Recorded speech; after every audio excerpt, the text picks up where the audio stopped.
Trauma rarely disappears quietly.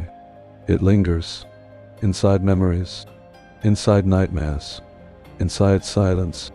As survivors and witnesses gradually spoke publicly about their experiences, investigators began recognizing the devastating psychological impact left behind by years of fear.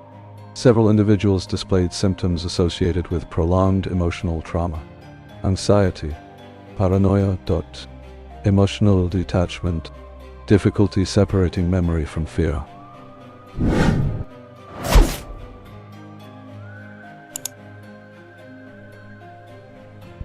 One witness described waking during the night, convinced someone was standing beside the bed. Another admitted they still avoided certain phrases connected to the family because hearing them triggered panic attacks.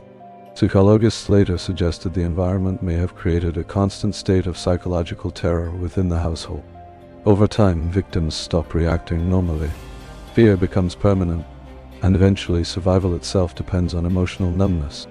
As the investigation gained national attention, more individuals connected to the case slowly began sharing memories they had buried for years. Some spoke hesitantly, others broke down completely during interviews. One former acquaintance recalled visiting the home briefly as a teenager. The silence was unbearable, he said. No television, no laughter. Nobody looked comfortable. He remembered a child sitting motionless near the hallway, staring at the floor without speaking for nearly an hour.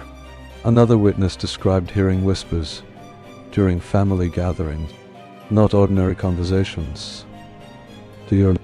Careful whispers, fearful whispers, as though everyone inside the house constantly worried about saying the wrong thing. Investigators reviewing old testimonies noticed a disturbing psychological pattern. Many people associated with the case struggled to maintain consistent memories. Trauma had fragmented their perception of events. Fear distorted timelines, and years of emotional pressure appeared to blur the line between reality and survival instinct.